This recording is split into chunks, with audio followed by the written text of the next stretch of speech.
Corona की दूसरी लहर में हेल्थ सिस्टम की सांसें उखड़ गई है। वो दावे अब वेंटिलेटर पर हैं, जिसमें पिछले साल ये कहा गया था कि कोरोना से लड़ाई के लिए हेल्थ सिस्टम तैयार कर लिया गया है। अब सरकारें और सिस्टम दावे तो कर रहे हैं कि हर कमी को पूरा किया जा रहा है, लेकिन हर जगह से ऐसी तस्वीरें लगातार आ रही है जिनके आईने में फेल हुआ सिस्टम साफ दिख रहा है।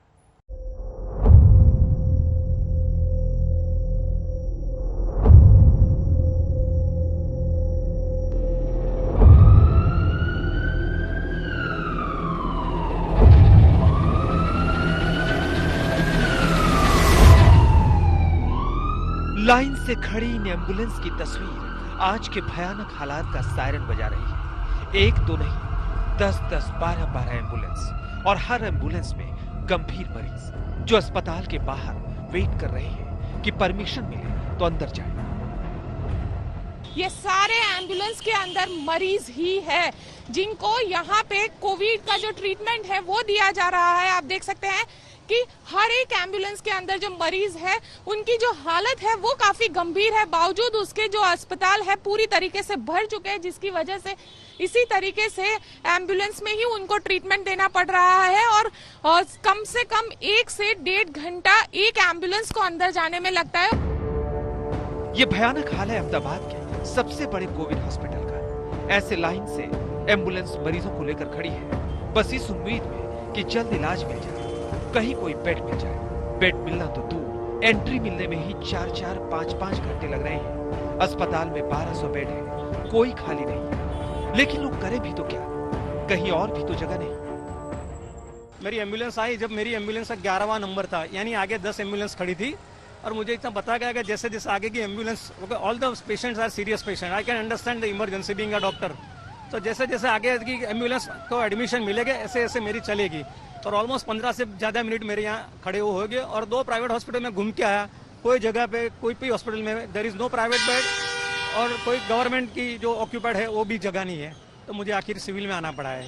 कल रात के 8 बजे से सुबह के 8 बजे का मैं एम्बुलेंस का आंकड़ा बोलूँ तो टोटल 1110 एम्बुलेंसेस हमारे यहाँ रात को आई, और सब एम्बुलेंस को हमने अंदर हॉस्पिटल में जो भी पेशेंट आए वो सबको हमने लिया है और उनको स्टेबलाइज करके दाखिल किया है। सर, मरीज के रिश्तेदार ये कंप्लेन कर रहे हैं कि उनको 3-3, 4-4 घंटा वेट करना पड़ रहा है, और जिसकी वजह से उनको जो सीरियस कंडीशन होती है तो उनको एम्बुलेंस में ही ट्रीटमेंट देना पड़ रहा है। जी, वो जो पेशेंट जहाँ से लिया जाता है वहाँ से फिर वो उनको जहाँ अलॉट किया जाता है 108 की तरफ से, तो वो अलग अलग हॉस्पिटल जाते हैं। फिर वहाँ पे कोई ना कोई टेक्निकल इश्यू होता है। कल ऐसा हुआ कि कई हॉस्पिटल में कुछ टेक्निकल इश्यू हुआ था, उसकी वजह से उन्होंने एडमिट नहीं किया। अस्पताल अपनी मजबूरियां बता रहे हैं, सरकारें अपने दावे कर रही हैं, लेकिन सच्चाई ये है कि हाहाकार मचा हुआ है और जगह जगह भयानक हालत है। लखनऊ के हालात पर यूपी के कानून मंत्री की बातें सुन लीजिए। ब्रजेश पाठक ने चिट्ठी लिखकर बताया कि मरीजों को एम्बुलेंस टाइम पर नहीं मिलती, 5 से 6 घंटे लग जाते हैं। हर दिन 4 से 5 हजार मरीज मिल रहे हैं, लेकिन बेड बहुत कम है। प्राइवेट सेंटर में कोरोना की जांच बंद कर दी गई है। सरकारी अस्पतालों में कोविड टेस्ट की रिपोर्ट आने में कई दिन लग रहे हैं। रोजाना 17,000 टेस्टिंग किट की जरूरत है, लेकिन 10,000 किट ही मिल पा रही है।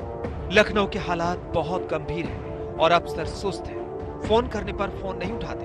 मंत्री फोन तो उठाते हैं, लेकिन शिकायत करने पर भी काम नहीं होता। इसी तरीके से लगातार नंबर्स बढ़ते जा रहे हैं। ये शिकायतें मिल रही हैं कि तमाम जगह पर बेड्स खत्म हो चुके हैं, तमाम जगह इलाज नहीं मिल रहा है, वेंटिलेटर्स और तमाम जो दूसरी जीवन को बचाने वाली सुविधाएं हैं वो खत्म हो चुकी हैं। यहाँ तक कि शमशान घाट में लाशों को इंतजार करना पड़ रहा है। और सबसे गंभीर बात यह है कि उत्तर प्रदेश के कैबिनेट मिनिस्टर ब्रजेश पाठक ने बाकायदा चिट्ठी लिख करके स्वास्थ्य विभाग को कहा है कि उनकी तरफ से न सिर्फ लापरवाही हो रही है जांच में, बल्कि देरी हो रही है। जो किट्स जितनी दी जानी चाहिए वो नहीं दी जा रही है, रिपोर्ट्स लेट में आ रही हैं, रिस्पांस टाइम बहुत खराब है, और अगर यही हालात रहे तो लखनऊ में लॉकडाउन लगाना पड़ सकता है। उत्तर प्रदेश में हेल्थ व्यवस्था पूरी तरह से चरमरा चुकी है, पूरी तरह से टूट चुकी है। ये बात अब हम नहीं, उत्तर प्रदेश के कानून मंत्री भी कह रहे हैं कि यहाँ ना टेस्टिंग की व्यवस्था हो पा रही, ना बेड की व्यवस्था है, ना एम्बुलेंस की व्यवस्था है। वो फोन करते तो अधिकारी उनके फोन का जवाब तक नहीं देते। जब कानून मंत्री का हालत है तो आम जनता कैसे जूझ रही होगी। कोरोना घर घर में फैला हुआ, लोगों की मौतें हो रही हैं, शमशान घाट पर लाश की लाइन लगी हुई है, लेकिन उत्तर प्रदेश के मुख्यमंत्री जी चुनाव प्रचार में बिजी है। ऐसा लगता है पूरा सिस्टम धराशायी हो गया। पहली लहर में जिन तैयारियों के बड़े बड़े दावे किए गए थे, वो तैयारियां दूसरी लहर में कहां डूब गई, ये कोई नहीं बता पा रहा। दिल्ली में भी लोग भटक रहे हैं। आप लंबी कतारें देख सकते हैं। टेस्ट कराने से लेकर अपना रिजल्ट पाने तक बेड्स के लिए भी लंबी लंबी लाइनें दिल्ली के सभी अस्पतालों के बाहर दिख रही है। यही वजह है कि दिल्ली में 14 प्राइवेट हॉस्पिटल्स को सिर्फ कोविड के इलाज के लिए कहा गया। 4 सरकारी अस्पतालों को भी पूरी तरह से कोविड कर दिया गया। लेकिन क्या बेड्स की मारामारी खत्म होगी? इस वक्त हम सिविल लाइंस में मौजूद हैं और यहाँ पर आपको बता दें कि संत परमानंद हॉस्पिटल में भी कोरोना मरीजों का इलाज होता है। जिस अस्पताल के बाहर हम मौजूद हैं, दिल्ली कोरोना ऐप के मुताबिक यहाँ पर एक भी आईसीयू बेड और वेंटिलेटर बेड उपलब्ध नहीं है।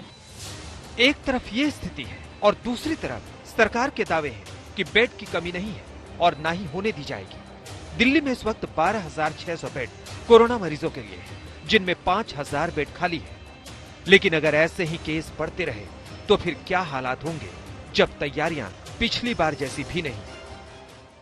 जो नवंबर में सिचुएशन थी, नवंबर में 4100 बेड केंद्र सरकार की ओर से दिए गए थे, आज वो 1100 हैं। तो हमने कहा कि कम से कम पुराने लेवल पे ले आए। पिछली बार हाईएस्ट 8600 पेशेंट गए थे, उससे तो 1.5 गुना के करीब पहुंच चुका है अभी भी। तो अभी पिछली बार से सर ज्यादा है, तो हमने कहा कि कम से कम हाथ तक को लेके आए। दिल्ली हो, अहमदाबाद हो, लखनऊ हो, मुंबई हो, शहर शहर यही हाल है। कहीं बेड्स नहीं है, कहीं ऑक्सीजन नहीं है, कहीं इंजेक्शन नहीं है, तो कहीं दवाइयां नहीं है। मुंबई के कोविड अस्पतालों में 80% बेड फुल है। 2,500 आईसीयू बेड्स में सिर्फ 60 बच्चे हैं। वेंटिलेटर बेड्स सिर्फ 20 बचे हैं। बीएमसी ने 325 नए आईसीयू बेड्स अलग अलग अस्पतालों में जोड़े हैं। पुणे के कोविड अस्पतालों में सिर्फ 17% ही खाली है। नागपुर जैसे शहर में 95% से ज्यादा कोविड बेड्स भर चुके हैं। बढ़ते कोविड केसेस को देखते हुए बीएमसी हॉस्पिटल बेड्स भी बढ़ा रही है। इस वक्त हम नेहरू साइंस सेंटर के एक हॉल में खड़े हैं, जिसे एक 150 बेड फैसिलिटी में कन्वर्ट किया गया है। इस फैसिलिटी में ऑक्सीजन की जो सुविधा है बेड्स पर, वो भी दी गई है। कुछ ही घंटों में कोविड पॉजिटिव पेशेंट्स इस फैसिलिटी में एडमिट होना शुरू हो जाएंगे। मुंबई के नाला सोपारा के एक अस्पताल में कुछ ही घंटे में 7 मरीजों की मौत हो गई। आरोप लगाए गए कि ये सब ऑक्सीजन नहीं मिलने से हुआ। अस्पताल में बड़ा हंगामा हुआ। इसी से आप समझ जाएं कि हालात कैसे बदतर हो चुके हैं। ये एक अस्पताल की बात नहीं, ये मुंबई की बात नहीं, ये पूरे महाराष्ट्र का हाल है और देश में हर उस जगह का हाल है जो दूसरी लहर में सबसे ज्यादा प्रभावित है। अहमदाबाद से गोपी घंगर, लखनऊ से शिवेंद्र श्रीवास्तव और दिल्ली से तनुश्री पांडे के साथ मुस्तफा शेख, मुंबई आज तक।